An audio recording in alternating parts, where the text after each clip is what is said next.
Oh, this part 2 of the beat, part 2 of the war. Cross this nigga here now, Biggie, tell me who do you fear?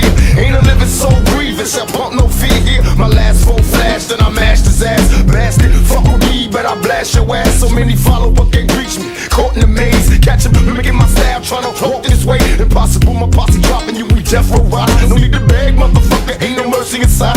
Feeling blessed, the richer I get, the more I stress. Smoking lot, watching time fly, waiting for death. Dear God, I've been feeling like I'm close to Jesus. Look what you made me do, brains blue. My team in the marine blue, 6 coupe.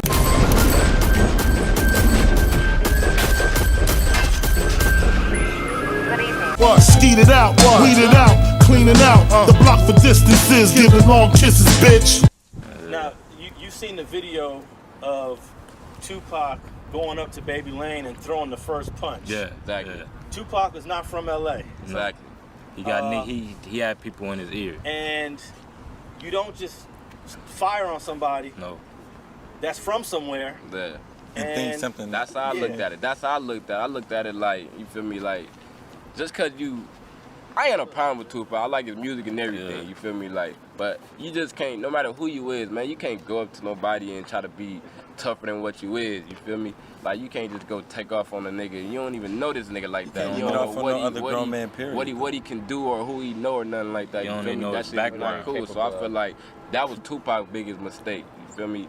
Letting the other people, you feel me, like getting his ear and make him feel that he's something that he's not.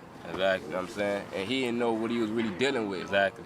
So, but you know, as far as like the dude Tupac used to hang around, our side, it's always been beef with them. It's always been beef with them. So that's another thing for him too. He was tied in and connected to some niggas that already had a lot of beef on their hands. You talking about the whole death row camp? Yeah, basically the whole death row camp. The mob and the on that looters. east side. Yeah, exactly. All that shit. So he was tied in with them, and he must didn't really know like, that made what it came even with worse. Did Biggie Smalls ever come to this park? Yeah, Biggie Smalls on this park. Is that right? He came to this park. He came on Bird's Lane. Right there, it's a couple streets back that way. It's just a street called he Bird's. Been up here before. And he been all through this motherfucker. Hell yeah. I remember for one instance driving by, actually seeing him on the corner. And did he come with Diddy, or he just came with his own people? He probably came with his own people. Yeah, I don't remember them saying Diddy was here. Yeah, I don't remember. I know Biggie was here with a couple of his people. So Biggie actually walked the turf. Yeah, Biggie been to the park. He been on Bird's Lane. You feel me? Yeah. He really been through there.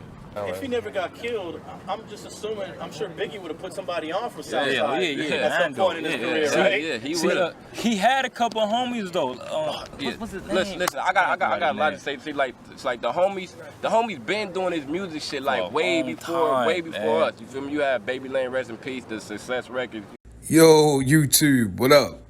It's your homie Gab. I'm in the building, and this is MAKAVELI Media. Shout outs to STREETTV. They got some of the dopest West Coast hood interviews on the whole fucking internet. Really dope shit, man. I played for you a clip just now. They did an interview with the Southside Crips over in South Park out in Compton. And in this interview, right, he asked basically about what was the South's feelings on Tupac getting into a fight with Orlando at the MGM, and, you know, what happened in their opinion, right? But when he asked, did Biggie ever come to the hood? And they said, oh yeah, hell yeah, we seen Biggie.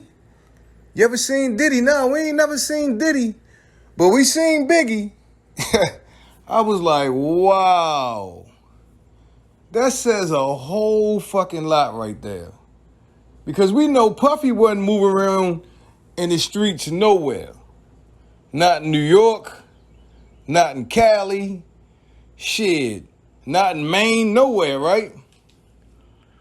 So, on the street level, Biggie connected with them dudes. He said Biggie had his homeboys out there. Biggie was coming to the park to fuck with Orlando. He even said if Biggie had lived, he probably would have put Orlando on. Because we all know Orlando wanted to be a rapper, right? But that's just wild, because if you go back to the Chuck Phillips Tupac murder investigation that he put out through the LA Times. He said that Biggie put the hit out on Tupac. And then he had to retract his statement because Puffy threatened to sue the LA Times. And he retracted it, you know, forget what I just said, blase blah. The same story came out years later, but they just substitute Biggie's name for P. Diddy's name. So I find it odd that Puffy would sue the LA Times for accusing Biggie of masterminding the murder plot against Tupac, but he won't sue Greg Kading or nobody else for naming him as the co-conspirator of the Tupac Shakur murder. I don't understand that, man. That's above my pay grade. That's a little weird right there, but Biggie actually walked the turf. You hearing Biggie's line, my team in the Marine Blue 6 Coupe. Yeah, that was his team. That was his team. If he had said white Cadillac, that would have been too obvious. But he gave you the team in Marine Blue, right? And that 6 Coupe, Keefy D admitted to having that car in an interview a little while back. Yeah, he said he had that car. It's just fucking weird, man, because you got all this stuff coming out about Keefy D, right? Oh, they going to get him. Can they get him? They going to arrest him. What? It's about to go down one way or the other. And you got Orlando saying he didn't do it. And Keefy D saying Orlando did do it. But you got the South right here telling you yes. Biggie used to come through and he was fucking with Orlando and he had his own homies out there. Biggie had a team out there. And yes, they was wearing blue. You know, a lot of people always try to make Biggie a Boy Scout. And if you say otherwise, you don't like Biggie, right? You know, there's some stories coming out about Biggie recently. The other rappers that was his peers at the time, when they speak of him, they don't speak of him as a nice person. They make Biggie sound like he was a bully. Like he's a rapper that if you was a rapper, you didn't want to cross paths with. Like, you know, he was like a big guy, a bully of sorts. But if you listen to the Biggie fans, they would tell you that Biggie was a nice guy.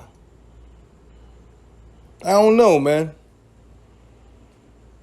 I don't know. Who's to say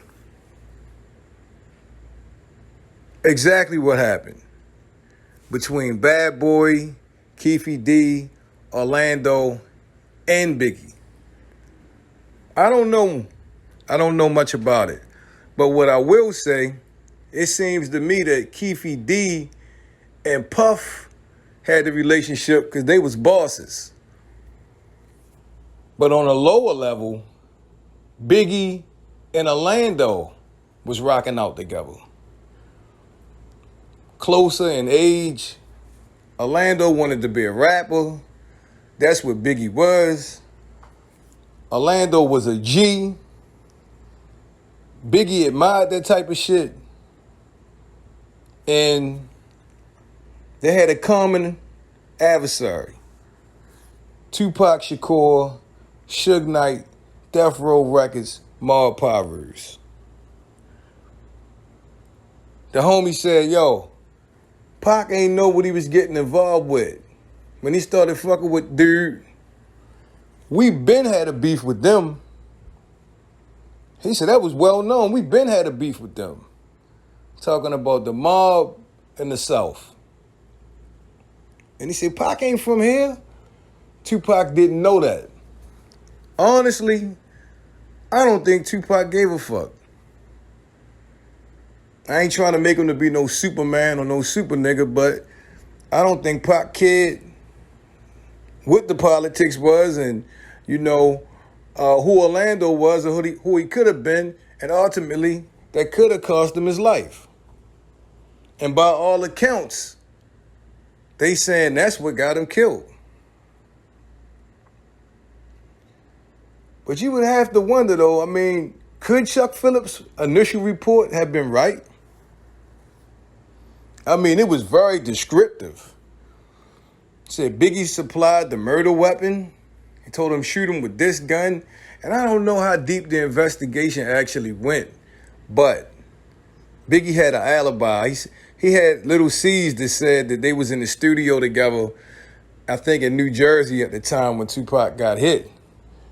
And I think Chuck Phillips report that Biggie was present in Vegas, some cockamamie shit like that. And that kind of like threw everything off, but everything else was a go. Everything else matched the accusations against Puffy. Or could that have been, like I said, Biggie's play, but Puffy's money? Because Puffy admitted, you fuck with him, he put $1 million on your head. I mean, he said it out his own mouth. That's the going price. Keefy D said, you know, that was the money on their head. $1 million beans. Say he never got the money, but that was the bread that was put on Pac and Suge's head. But damn, you got the South saying Biggie, yeah, Biggie used to come through. He was all through this motherfucker. Who would have thought? Who would have knew, right? Tell me what you think. Leave your thoughts in the comment section. Don't forget to sub to the channel. This is MAKAVELI Media. Turn on them post notifications so you'll be the first ones to get it when I drop that shit. It's been a pleasure as always. I'm signing off. I'm your homie Gab. I'm about to hit y'all with the peace.